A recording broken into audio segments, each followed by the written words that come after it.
Monsieur Elias Sambar.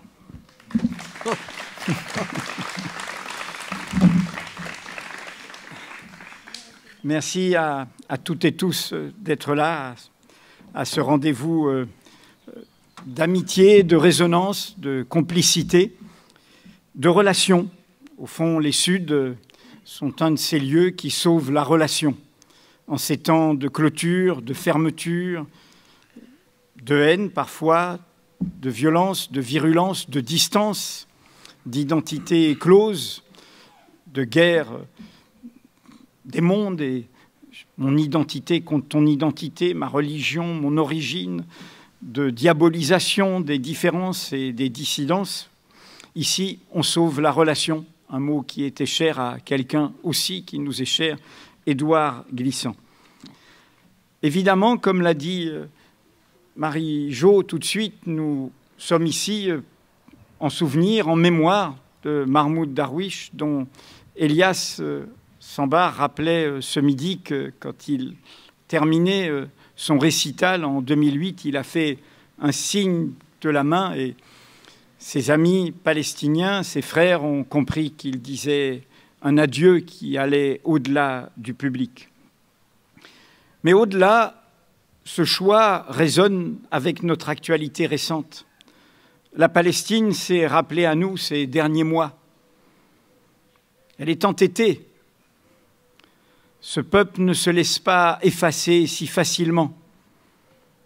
On essaye à chaque fois de l'effacer, de le reléguer, de le dissoudre dans un monde arabe indistinct, d'oublier qu'il a une histoire, d'oublier qu'il veut être lui-même avec sa culture, au fond, vivre comme les autres peuples, comme les autres nations, ni meilleurs ni pires, mais simplement vivre en tant que peuple palestinien.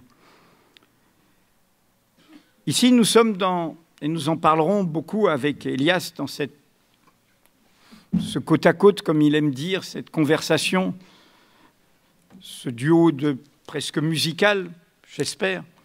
Nous sommes ici dans un lieu d'histoire, d'une très très longue histoire, ici à Arles, et de relations, un port, le mélange, les brassages. L'Empire romain était aussi fait de cela.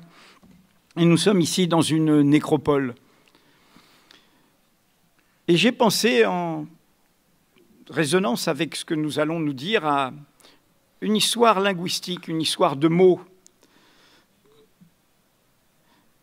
Il y a un mot dans notre langue, scrupule, avoir des scrupules, avoir un scrupule, être scrupuleux, se dire que l'on n'a pas été assez scrupuleux, pas assez attentif, pas assez précautionneux, scrupule. Or, ce mot a une drôle d'histoire. Il vient du latin, comme beaucoup de mots de notre langue. Il vient du mot scrupulus. Mais le scrupulus n'était pas cette chose abstraite, le scrupule. Scrupulus désignait un petit caillou. En fait, ce qu'on a appelé depuis un caillou dans la chaussure. Le scrupulus, comme les Romains, comme nous aujourd'hui, nous aimons bien les sandales, et notamment les légionnaires faisaient des kilomètres dans des sandales de cuir. Et en fait, rien n'est pire quand on a des sandales, et donc des chaussures pas fermées, qu'un petit caillou qui se glisse entre la semelle et entre la lanière, et qui du coup vous pique, vous coince, vous dérange. Hein, il faut s'arrêter pour enlever le petit caillou. Eh bien, le scrupulus, en latin, c'était ça, le petit caillou.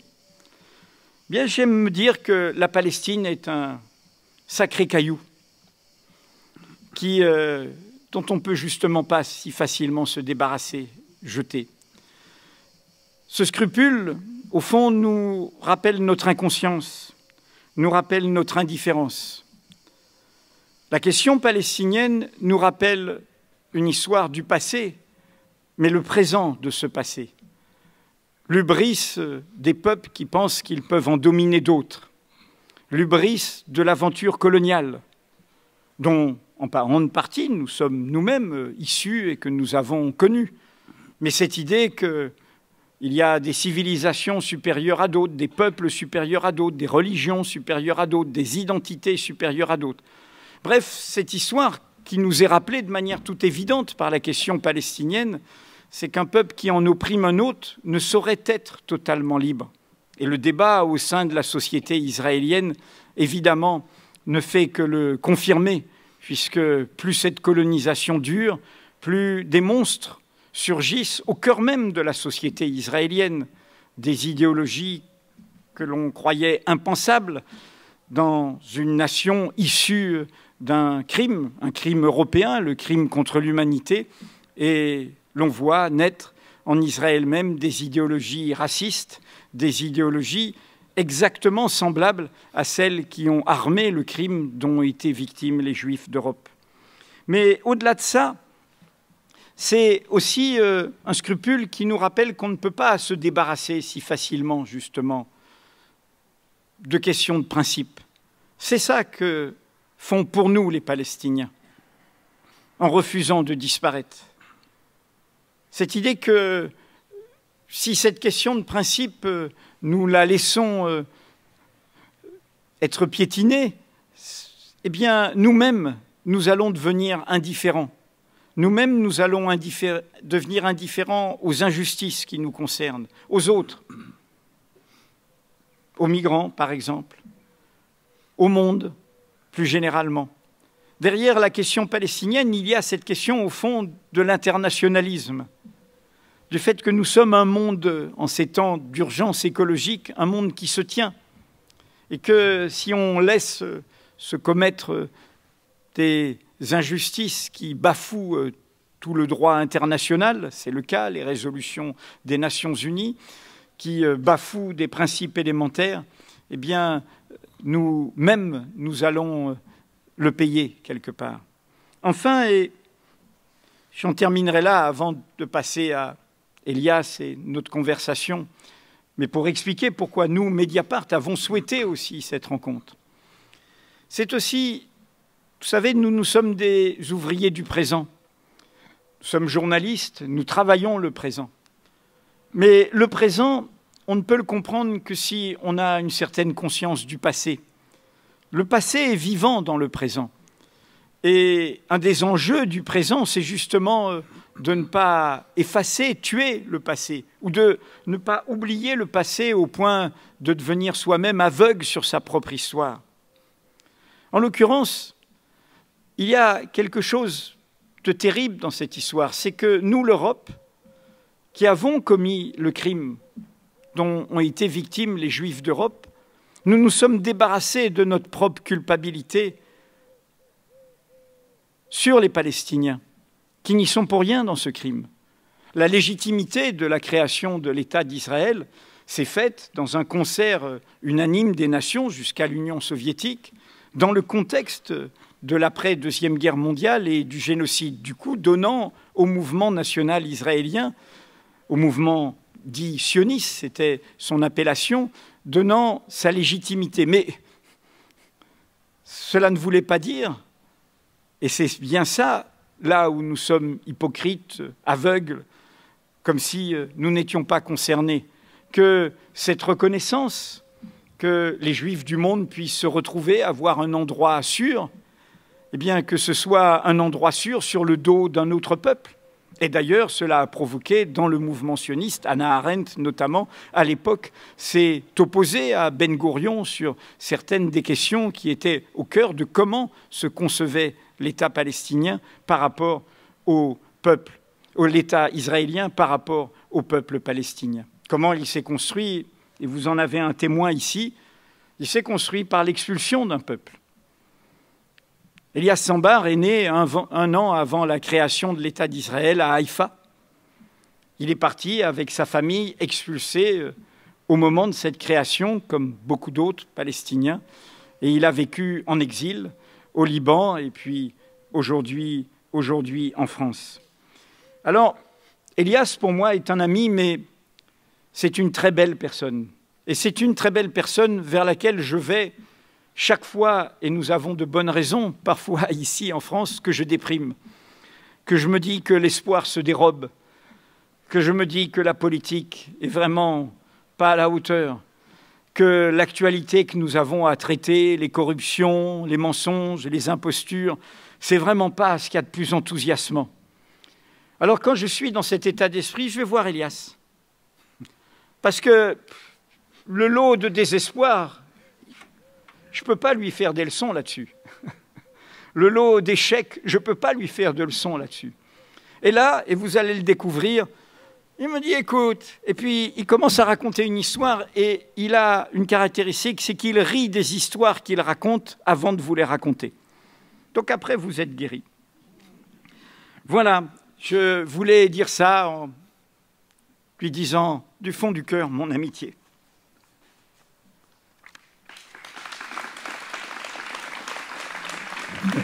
Alors, on va démarrer, on va emboîter notre conversation, et je vais m'arrêter, c'est lui qu'on va écouter. Mais je voudrais commencer par vous dire que Elias, évidemment, est un écrivain, est un auteur. J'ai amené plusieurs de ses livres, vous les retrouvez, Le dictionnaire amoureux de la Palestine, Le bien des absents, rendre un peuple absent, Palestine, le pays à venir, c'était un livre optimiste, et puis Figure du Palestinien. En clair, ce sont tous des livres qui, à partir de la Palestine, nous parlent de nous, hein, et ne sont pas des livres repliés, fermés. Elias dit ceci pour dire comment il est, et nous sommes dans un lieu où on fait de la musique. Il dit « Je l'ai rédigé, ce livre, ce dictionnaire amoureux de la Palestine, contre les miens, avec à l'esprit la réponse de Miles Davis, à qui l'on demanda un jour pourquoi il jouait toujours face à ses musiciens, dos au public, et qui répondit « Je joue contre eux ». C'est-à-dire tout à la fois dans l'attention et l'osmose, dans dehors et du dedans, à distance et à proximité, contre eux et tout contre eux. Je me suis battu, poursuit Elias, en permanence avec et contre les miens, de moins en moins par nationalisme, de plus en plus par amour de la justice et du droit, ce qui me fait écrire aujourd'hui que le jour où les miens auront retrouvé leurs droits, je pourrai enfin connaître une libération pleine, entière, affirmer que je n'ai plus de drapeau. D'ici là, en ces temps de sot délire sur les identités nationales, communautaires, tribales, je fais mien, et il en vient à un poème de Mahmoud Darwish, pour décrire les fleurs d'amandier dont la poésie m'accompagnera tout au long de ce dictionnaire. Alors commençons par Mahmoud, par la poésie de Mahmoud et par votre rencontre. Je commencerai par vous dire combien je suis content d'être parmi vous et flatté et honoré d'être invité. Donc je me sens très très bien là.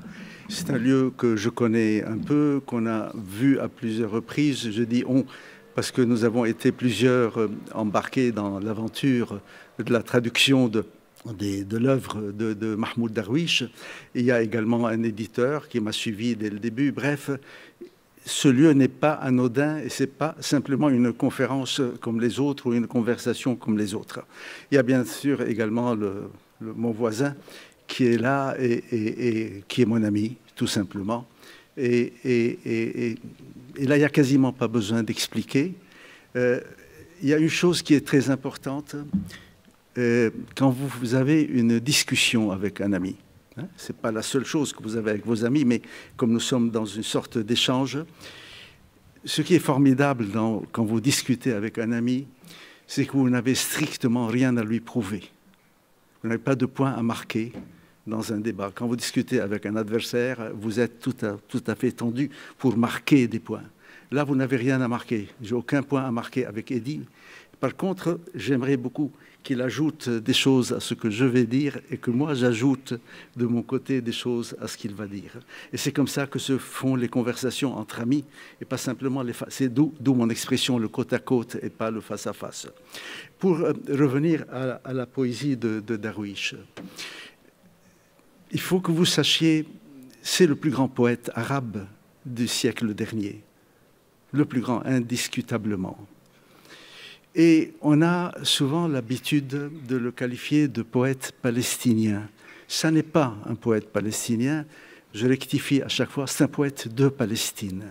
C'est un poète arabe de Palestine, car le pays des poètes, c'est leur langue. Je crois que personne parmi vous ne viendrait m'expliquer que Guillaume Apollinaire est polonais. Pourtant, il était polonais. Par contre, son pays, c'était la langue française. Donc c'est un poète arabe de Palestine, ce qui veut dire que son territoire poétique, c'est cette langue magnifique, et son terreau est palestinien. C'est-à-dire qu'il est façonné, il est pétri, il naît de ce lieu, de sa faune, de sa flore, de ses nuages, de ses rochers, de son intimité profonde. Mais tout cela, après, repasse dans une langue. Et c'est elle, d'habitude, le vrai pays des poètes. Les poètes habitent leur langue et leur nationalité profonde, ou la nationalité de leur œuvre est celle de leur langue. Le reste, c'est de quoi est fait son poème. Son terreau, que fait son terreau, qu'est-ce qui fait qu'il chante, comment il chante, ainsi de suite. Darwish a été également, pendant très longtemps, jusqu'à sa mort, prisonnier d'une sorte d'amour très très fort de son peuple. Et pourquoi je dis prisonnier? Parce qu'on voulait à tout prix qu'il ne soit que le porteur d'une cause. Et je peux vous dire, puisque moi je ne suis pas traducteur, enfin, tout ce qui a été fait dans une relation d'amitié et de rencontre quotidienne quasiment. C'est-à-dire, j'ai vécu à ses côtés et lui de son côté, la même chose à mes côtés. Il était au-delà, il a défendu, il ne s'est jamais renié Darwish. Mais d'une part, il a défendu sa cause, mais d'autre part, il l'a porté ailleurs que sur le terrain très étroit. D'ailleurs, les campagnes, qui étaient souvent des campagnes de grande jalousie, qui étaient faites contre lui, étaient que c'était un poète de tracts, que c'était juste un auteur qui rédigeait des tracts, qui n'était pas tellement doué, mais qui chevauchait une cause, la plus belle des causes des Arabes, la cause palestinienne, et qu'il en profitait pour faire passer ses poèmes. Bon, ce qui est abject et absolument médiocre, mais c'est vrai qu'il était très sensible à cela. Et il était également, et là je vais arriver au deuxième point, il était également très sensible à deux choses. La première, c'est qu'il avait une obsession de la maîtrise de la poétique classique arabe et qu'il était convaincu, et je pense qu'il avait 1000 fois raison, que ce n'est que parce qu'il avait cette maîtrise de la poétique classique qu'il pouvait produire une modernité poétique.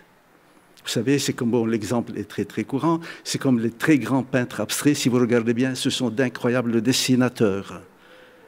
Leurs toiles ne sont pas des dessins, mais ils maîtrisent un certain nombre de choses pour pouvoir avancer, c'est-à-dire tordre le cou, c'est cela. À des règles, il faut vraiment les maîtriser. Vous ne pouvez pas tordre le cou aux règles sans les connaître.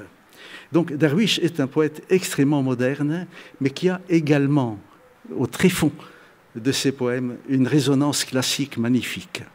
Et donc il est en continuité, et je pense que c'est une des choses, au-delà de la cause palestinienne, au-delà de la beauté des poèmes, c'est une chose qui a résonné très profondément dans les publics, puisque c'est un poète qui déclamait parfois devant 40 à 50 000 personnes. Je ne sais pas si vous réalisez ce que c'est, un auditoire poétique de 40 000, 50 000 personnes, parfois dans des parcs, parfois dans des stades. Et là, j'en viens à une troisième chose. C'est un poète donc, de cette tension entre ce classique et ce moderne. Le fait que chaque recueil a été un bond dans la forme. Il a tout le temps été obsédé par l'idée de sortir de chaque recueil par une nouvelle forme. Le contact. Mahmoud n'avait pas, à chaque fois qu'il avait un recueil, 50 000, 60 000 personnes qui venaient acheter le recueil. Par contre, le rapport au public arabe de Darwish passait par l'oreille. Et c'est pour cela que les récitals étaient des moments magiques. Il savait qu'il avait une très belle voix, il savait qu'il déclamait magnifiquement ses poèmes, et il se comportait comme une grande diva sur scène. Je vais vous raconter une chose très, très amusante, mais en même temps qui en dit long. Nous étions un jour en voyage, pas en France, en Italie peut-être, pour un récital. Le récital devait avoir lieu le soir. Et on nous avait logés donc, dans un hôtel, les deux chambres étaient contiguës.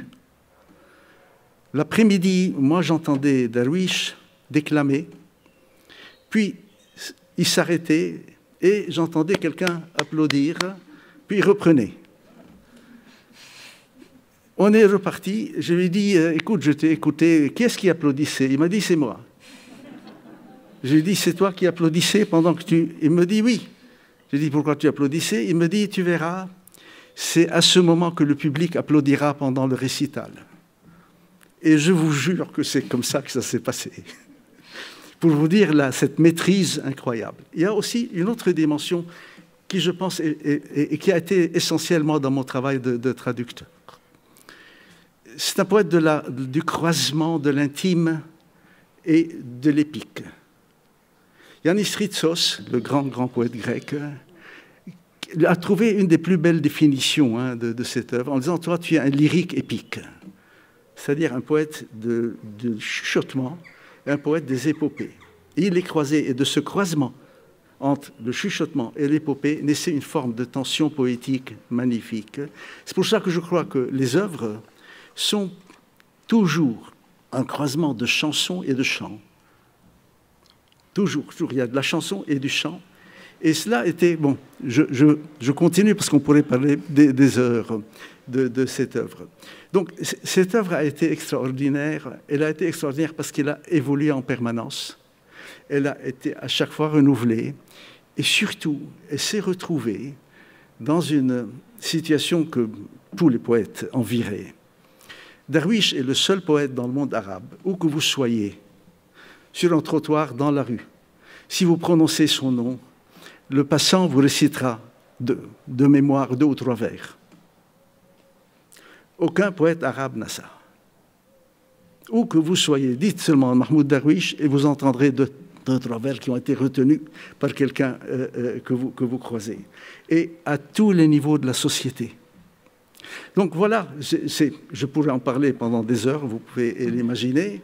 Le travail de la traduction est un travail d'amitié. Moi, je ne suis pas traducteur, mais j'ai eu quand même une chance inouïe d'être dans cette proximité amicale. Moi, tout ce que j'ai fait a fonctionné dans l'amitié. La revue d'études palestiniennes était une histoire d'amitié, des histoires d'amitié. Ça a toujours fonctionné comme ça pour moi. C'est un peu, je le disais à Amélie, c'est un peu mon luxe. J'ai ce luxe fantastique de n'avoir jamais travaillé avec des gens que je n'aimais pas. Ça, je pense que c'est ça, la très grande richesse, c'est celle-là. Vous travaillez avec des gens que vous aimez. Donc voilà, tout cela a constitué une période, 27 ans de travail sur les traductions, tout le temps de l'échange, et surtout un homme qui avait énormément d'humour. Je terminerai par là, comme beaucoup de Palestiniens d'ailleurs, contrairement à ce qu'on pense.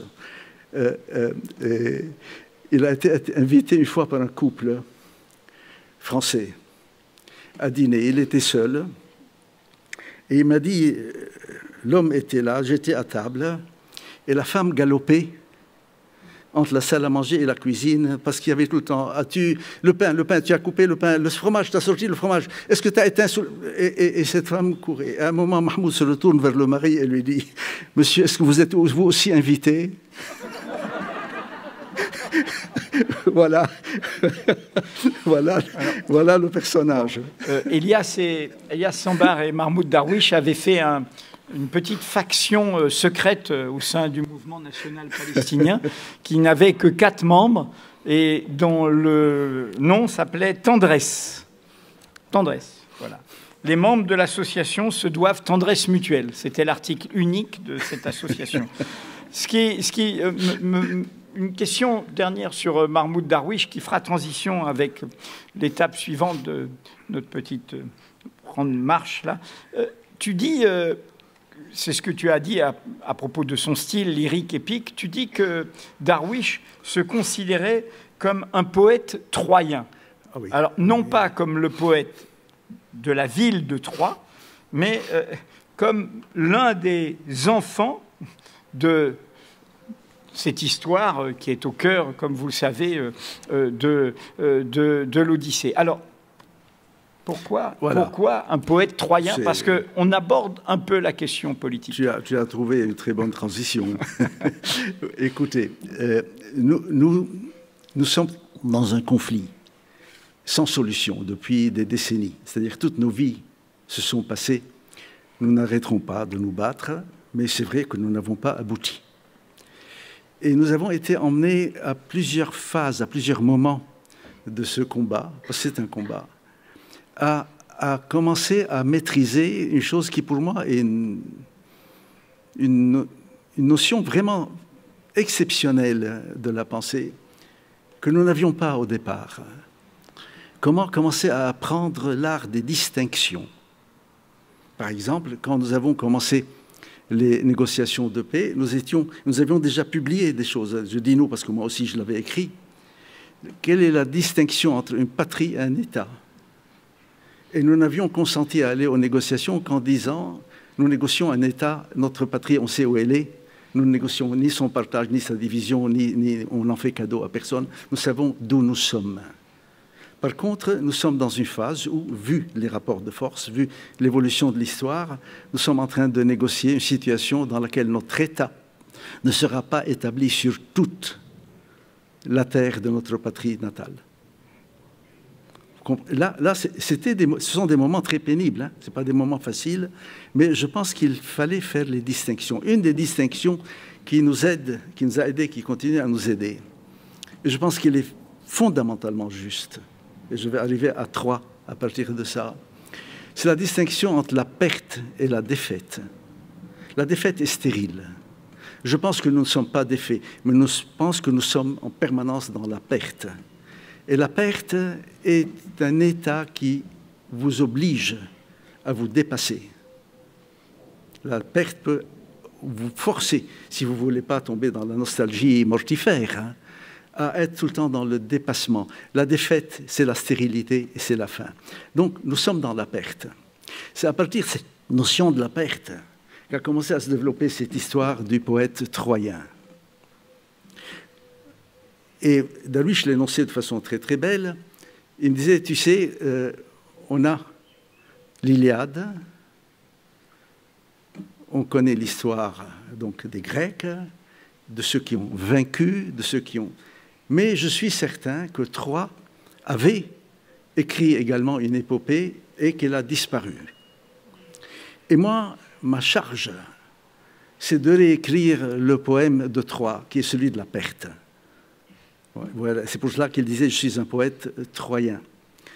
Et après coup, nous nous sommes mis à penser à une chose, et c'est très étrange, hein, sur les notions de qui est victorieux. Regardez bien, quelle que soit la conjoncture, ce sont toujours les assiégés qui ont la sympathie du monde, jamais les assiégeants. Même quand les assiégés sont dans leur tort, les assiégés ont toujours la justice pour eux et toujours l'émotion de ceux qui le regardent assiégé. Et je crois que Yasser Arafat, qui était un monstre politique, on n'avait pas compris pourquoi il faisait cela. Vous savez, il y a eu une quantité innombrable de sièges des combattants palestiniens. Et ce que je vais vous dire est contraire à toutes les règles du combat, de la guérilla, etc. Yasser Arafat, chaque fois que nous étions encerclés, qui n'étaient pas encerclés, s'infiltrait et se faisait encercler avec ses hommes. Parce qu'il savait qu'à partir du fait qu'il était encerclé, il pouvait renverser la situation, quel que soit le rapport des forces. Et nous avions d'ailleurs presque une blague qu'on faisait avec lui en lui disant « Toi, tu es prêt à payer pour qu'on t'assiège ?» Et il disait « Oui, c'est vrai, je suis prêt à payer pour qu'on m'assiège. » Donc voilà un peu l'histoire du poème troyen, qui est un poème perdu. Et il me disait un jour je l'écrirai, hein, et c'est vrai que ce n'était pas des mots. Il avait très très envie d'écrire cette épopée-là. Il y avait une autre épopée qui était en cours, hélas, nous ne la verrons pas, qui était une épopée sur les grands mouvements des peuples venus d'Asie et qui ont à un moment donné envahi tous les continents face à eux. Et il me disait, ça va être une épopée à la gloire des chevaux. Et il y a une dernière chose, au fait, que je voudrais vous dire. Ce poète avait beaucoup de cousins, qui n'étaient pas forcément des poètes analogues, hein, mais il y avait des résonances. Mais il y en a un qui est tout le temps là. Tout le temps, c'est très très clair, qui est tout le temps là. Il le disait, on le voit dans les poèmes, c'est Lorca. Lorca est présent dans toute l'œuvre. Et il fonctionnait vraiment dans une sorte de fraternité. Il y a un très beau texte qui est déjà traduit, dans lequel il rencontre la nièce de Lorca, qui ne réalise pas un peu ce qu'il est en train de lui dire. Il est en Espagne. Et il lui dit, est-ce que vous savez combien nous l'aimons? Et la nièce ne comprend pas. Elle pense que bon, c'est peut-être quelqu'un qui admire les poèmes de son oncle. En fait, c'était bien au-delà de ça. Et il y a un très beau poème de Darwish dans lequel il y a un passage dans lequel il dit « Verte, verte la terre de mon poème ».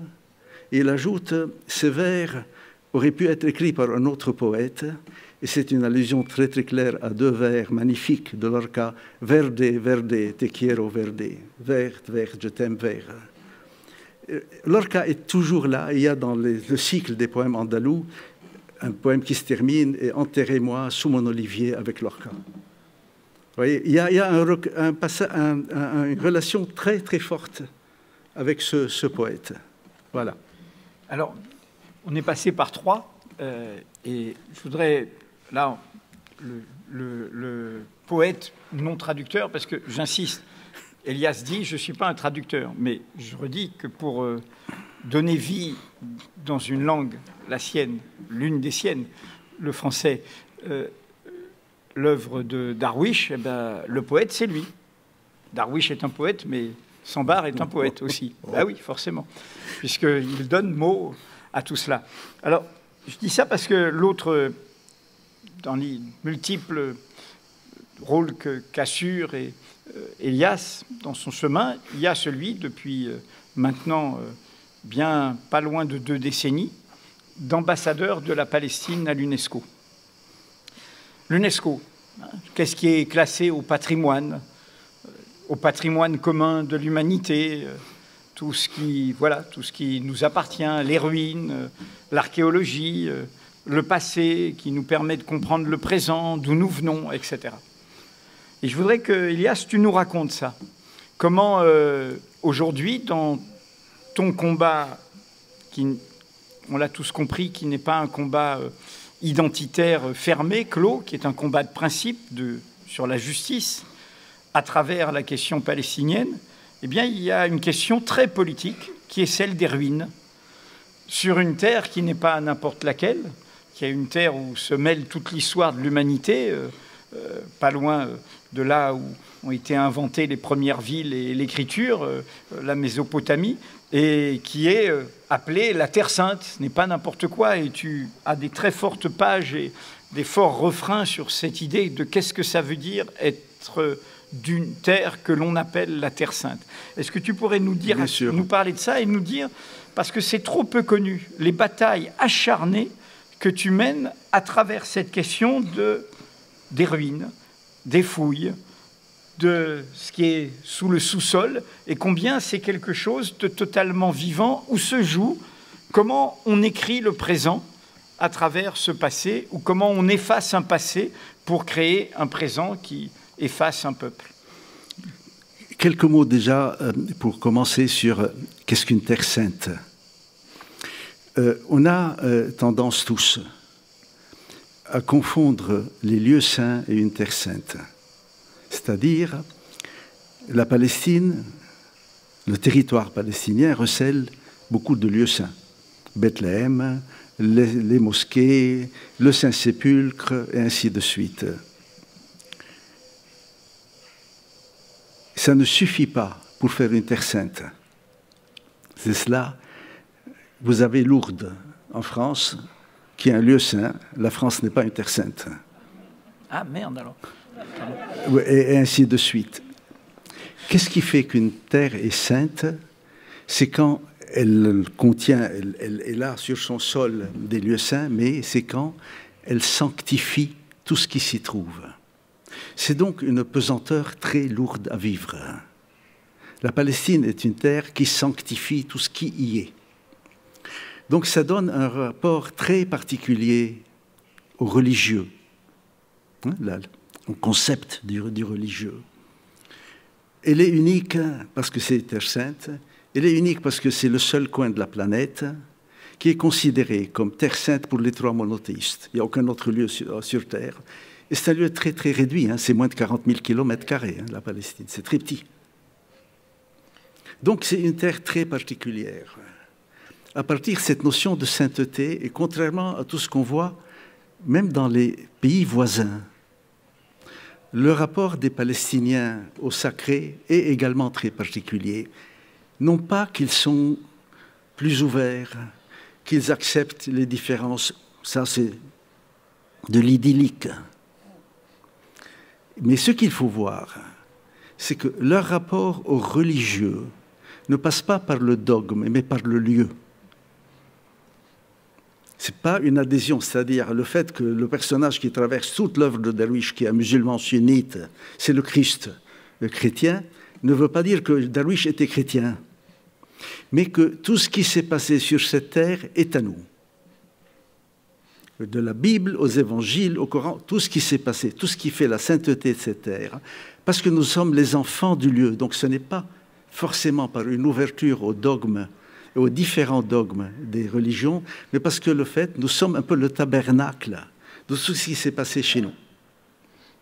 Et cela vous expliquera tout le rapport aux religieux en Palestine, que d'aucuns ont appelé la démocratie palestinienne. Ça, c'est un système politique, la démocratie, ce n'est pas une démocratie. Par contre, il y a une pluralité structurelle. C'est une terre plurielle. Si elle n'est pas plurielle, elle va mourir. Le danger que nous vivons aujourd'hui, c'est celui-là, qu'elle devienne d'une seule couleur. Le danger que représente Israël est celui-là, que ça devienne la terre d'une seule religion. Nous sommes de tout temps un pays pluriel, et c'est ce qui fait que nous sommes particuliers. Par exemple, vous pouvez tout à fait faire des confusions avec le Liban voisin. Je ne porte pas de jugement de valeur. Le Liban voisin est un pays multicommunautaire, mais qui est organisé en fonction d'un contrat entre les communautés de partage du pouvoir. Ce n'est pas du tout la même chose. Pas du tout. Vous êtes dans un lieu, c'est ça la spécificité de cette sainteté. Tout ce qui est là est à moi. Et donc voici mon rapport, y compris pour les laïcs et les athées. C'est à moi. Donc c'est dans ce contexte que nous avons... Je vais vous raconter une chose qui a eu lieu avec l'ambassadeur israélien. D'ailleurs, ils sont partis à force d'être embêtés parce que pendant 12 ans, nous avons fait voter tout le temps des résolutions sur Jérusalem qui ne leur convenaient pas. À un moment, ils ont dit l'UNESCO est devenue une sorte d'ambassade palestinienne, nous partons, ils sont partis. J'ai dit une fois à l'ambassadeur d'Israël, écoute, tu as une délégation palestinienne qui t'embête en permanence sur la question de l'esplanade des mosquées. Il m'a dit oui. Je lui ai dit, est-ce que tu sais que toute la délégation palestinienne qui t'embête pour les mosquées est chrétienne? Et ce qui est vrai, par le hasard, ma délégation est entièrement chrétienne. Vraiment le hasard. Hein? Il m'a dit, ah bon? J'ai dit oui. Tu vois qu'il te faut encore des années avant de comprendre à quel peuple tu as affaire. Vous voyez, c'est une chose très très particulière en Palestine, et c'est une pratique du religieux extrêmement intimiste et simple. D'ailleurs, moi, souvent, j'appelle les Palestiniens une terre simple, et nous sommes les enfants simples de cette terre. Le conflit est très compliqué, mais nous sommes des gens très simples. Et c'est une force.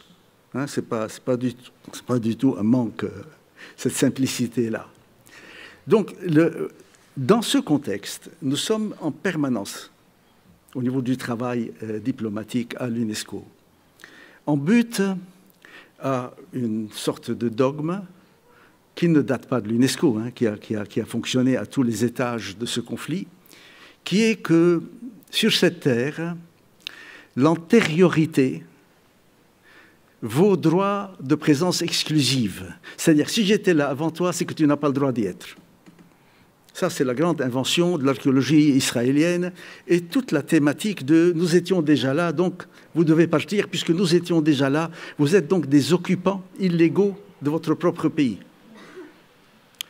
Quand, au XIXe siècle, bien avant qu'il y ait le projet sioniste, etc., l'anglicanisme anglais, qui a été un peu le prélude à ce mouvement, puis qui a été repris après par les Israéliens, prend le concept de la rédemption Et très étrangement, c'est très très bizarre, il s'agit de la rédemption de la terre et pas des hommes.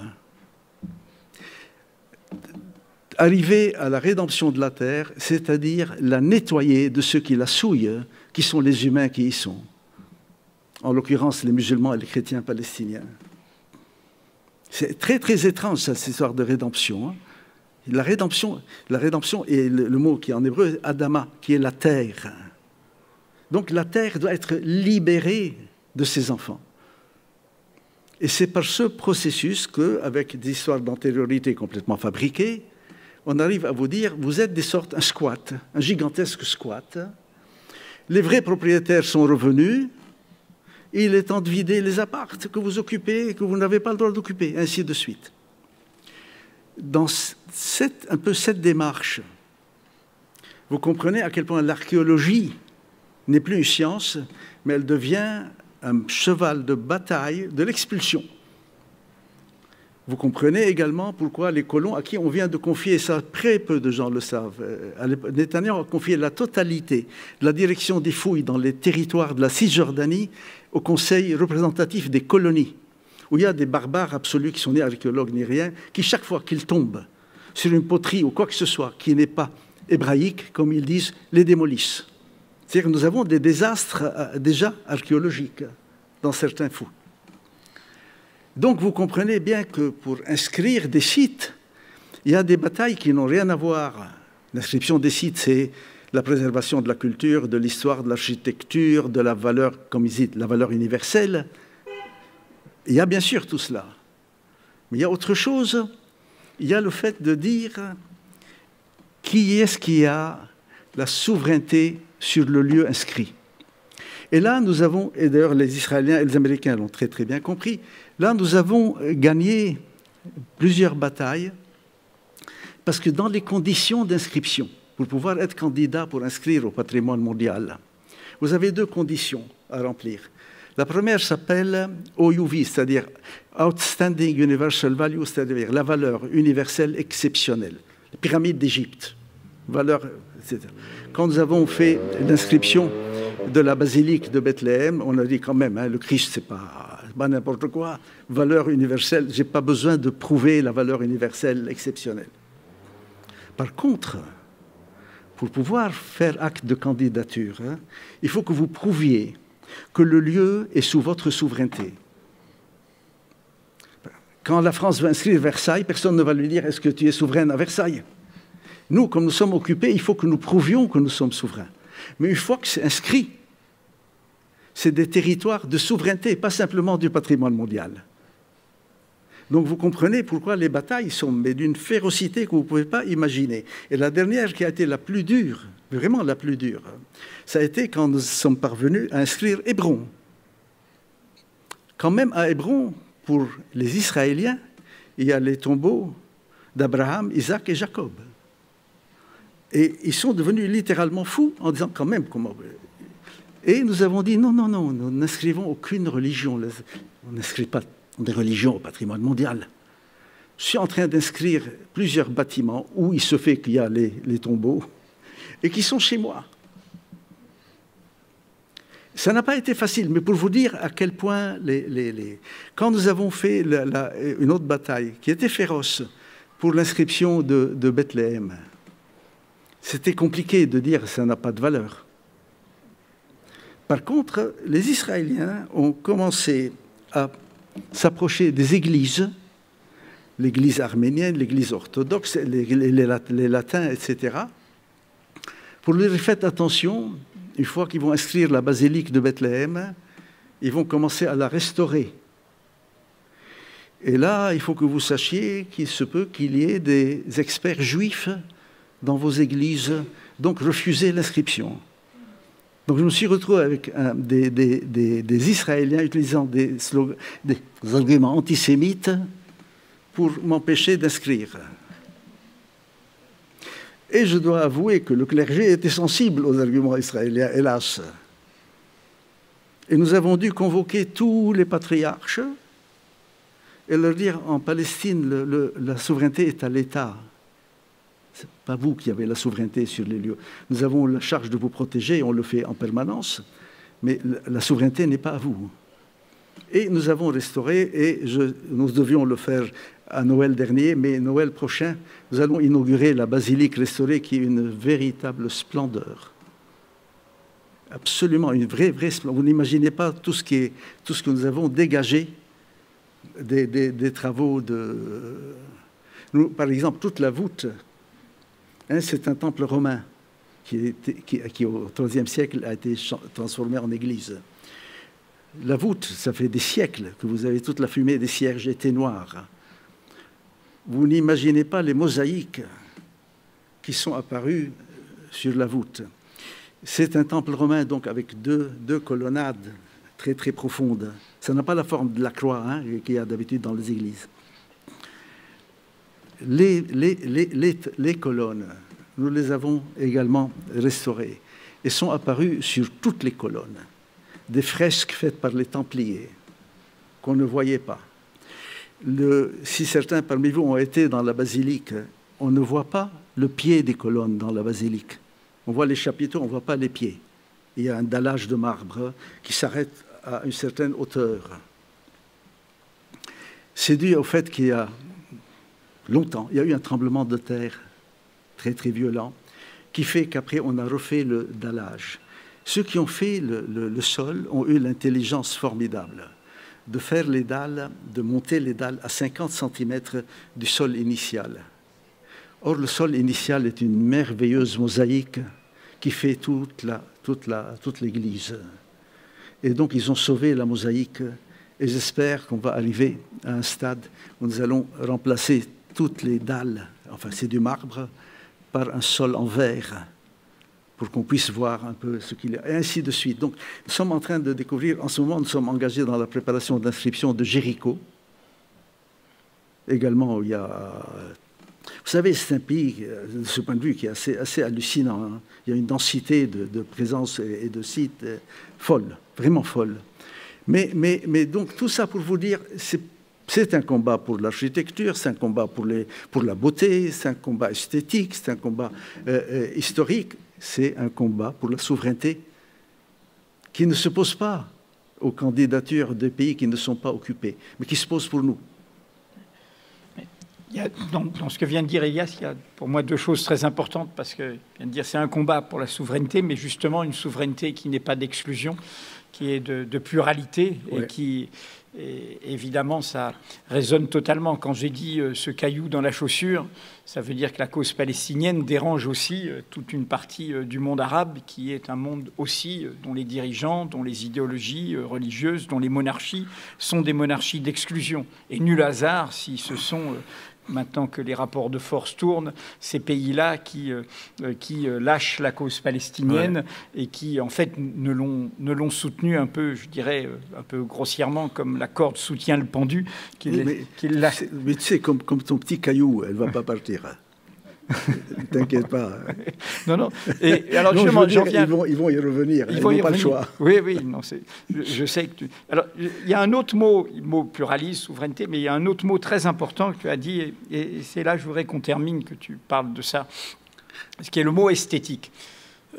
Elias fait aussi, vous avez peut-être certains eu l'occasion de le voir à l'Institut du monde arabe, il fait à Paris, et c'est dans des réserves, il en est à la 4e ou 5e, je ne sais plus, exposition, le musée d'art moderne mondial de la Palestine, hein, avec une collation d'œuvres qui, un jour auront leur lieu en Palestine. Notamment, il a fait ça au début avec la complicité de quelqu'un que vous connaissez, Ernest Pignon-Ernest, hein, qui a aidé beaucoup. Et puis, toutes sortes d'artistes qui ont donné des œuvres. C'est vraiment un trésor magnifique. Et du coup, c'est la question que je voudrais que tu éclaires pour nous.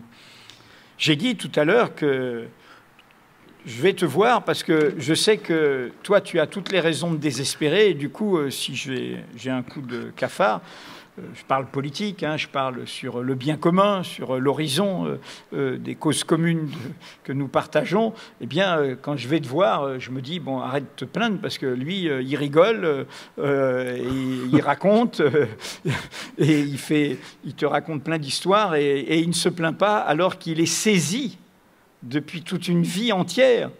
Elias aurait pu faire plein d'autres choses que simplement être, même s'il fait toutes ces choses-là, aussi totalement identifié avec un combat qu'il a requis, et comme je l'ai dit dans le passage que j'ai cité tout à l'heure, auquel il ne se réduit pas, et comme il dit, un jour où tout ça deviendra normal, eh ben moi je pourrais tranquillement, j'ai pas l'objectif de revenir dans la maison natale à Haïfa, je vis ici, donc je voudrais te demander quel est le secret.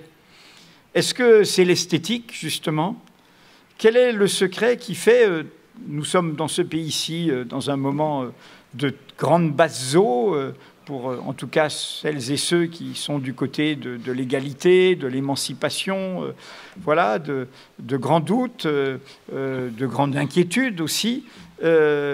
Alors, quel est ton conseil?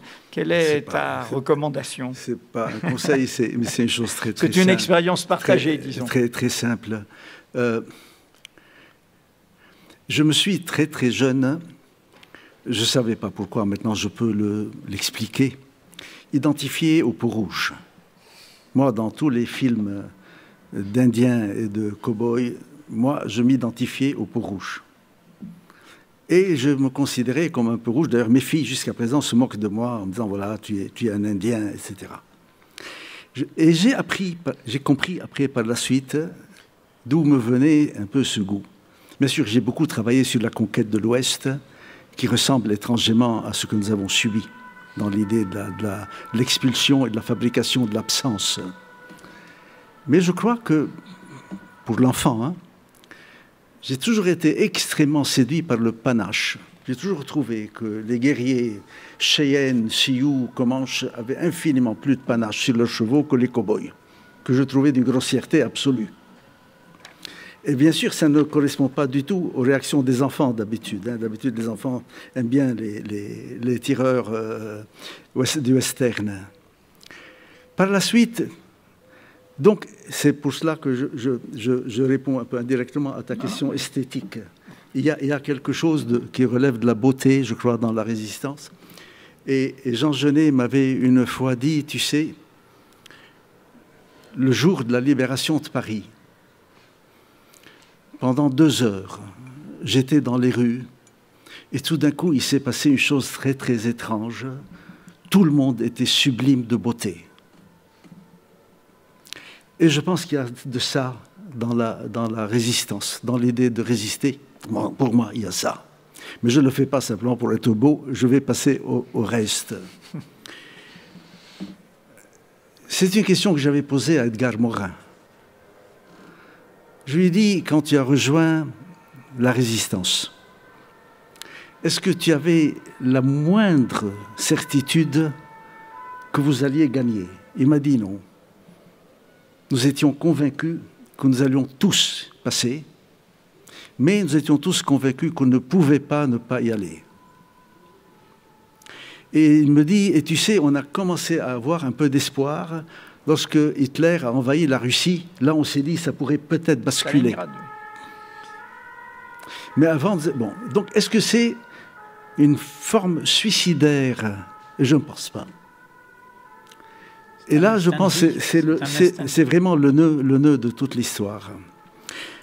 Beaucoup de personnes me disent, bon, quand même, hein, tu commences à avoir plus de 74 ans, tu dis que tu as rejoint la résistance palestinienne, tu avais 20 ans quand même, ça fait un moment, ça ne s'arrête jamais. Ma réponse est très simple. Un engagement n'est pas une étude de marché. Vous ne suivez pas une cause parce que vous avez calculé qu'elle réussirait ou pas. Ça n'a rien à voir avec du désespoir ou du nihilisme. Vous suivez une cause parce que vous vous dites « je ne peux pas vivre autrement ». J'aime pas l'injustice, j'aime pas le mépris des pauvres gens, j'aime pas, donc voilà. Je ne sais pas faire autre chose. C'est pour cela qu'on dure sans fin. Moi, je sais qu'on passe par des moments très très durs, mais là, j'ai immédiatement l'idée de la perte et pas de la défaite qui vient me donner un peu de courage. Mais fondamentalement, je n'ai pas été en me disant, j'ai toujours souhaité gagner, j'ai toujours souhaité, je me suis battu pour que le droit soit au rendez-vous.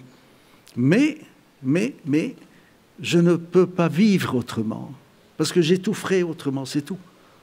C'est presque égoïste. C'est pas héroïque, hein. Je ne peux pas vivre autrement. J'aime pas l'injustice, voilà, c'est tout. Je supporte pas voir des gens qui méprisent d'autres gens. Je supporte pas de voir des gens qui sont dans la faiblesse de la misère. J'aime pas ça, c'est tout. Et donc, on se bat. Donc, je ne sais pas si de notre vivant, nous verrons l'avènement du droit en Palestine. Mais par contre, on aura vécu de très beaux moments, parce que nous aurons été en accord avec nous-mêmes. Je ne dis pas, je n'ai pas honte de me raser, mais vous savez la formule habituelle, devant le miroir, les matins je me rase. Être en accord avec soi, je crois que c'est une chose fondamentale, et c'est ça qui fait durer. Cela dit, ce n'est pas uniquement cela, parce qu'une résistance est ponctuée, contrairement aux images qu'on en a, de moments de jouissance, de rire exceptionnels. Parce que vous ne réalisez pas à quel point le fait d'avoir la conviction, même avec votre peau dans la balance, donc il y a du risque, que vous êtes en train de changer le monde par rapport à des choses que vous n'aimez pas, pour que des choses que vous aimez soient là, est euphorique. C'est pas du tout, et c'est pas de l'inconscience, hein, parce qu'on sait à quelle fois il y a eu le danger, on a tout vécu, hein. Donc, elle vous le rend bien, hein. Ce que je voudrais dire, c'est pas du sacrifice. C'est pas du tout du sacrifice. Voilà. On va terminer. Il a dit, voilà, c'est tout, hein, c'est tout. C'est comme ça, c'est tout. C'est tout. Voilà.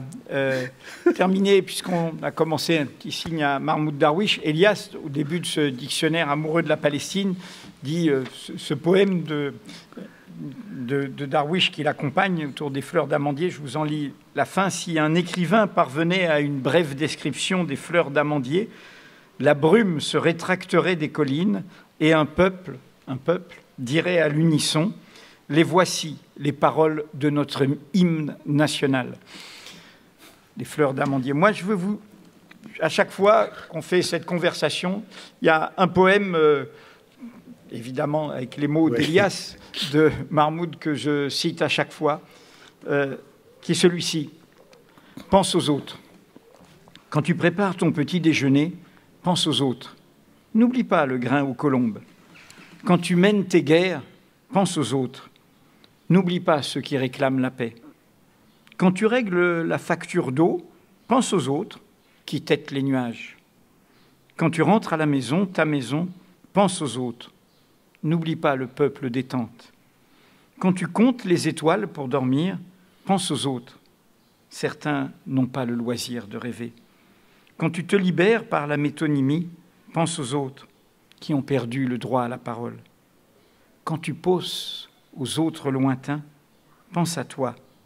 Dis-toi, que ne suis-je une bougie dans le noir?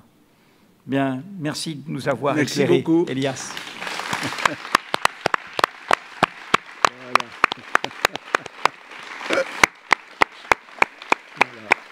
Merci beaucoup. Je voudrais vous dire, vous avez une très belle écoute, parce que dans les débats, le silence s'entend de façon incroyable, et on sait, quand on parle, quelle est la réceptivité de ceux qui sont devant soi ou pas. Et là, vraiment merci d'avoir écouté comme vous l'avez fait. Shukran. Donc tu vas, si vous voulez, Elias vous retrouve et vous pouvez acheter. Il y a des signatures. Et oui, tes livres et repartir avec... Il y a tout Darwish là-bas, et puis il y a du Elias Sambar. En voulez-vous, en voilà. Voilà. Merci. Merci à tous. Merci beaucoup. Merci à tous.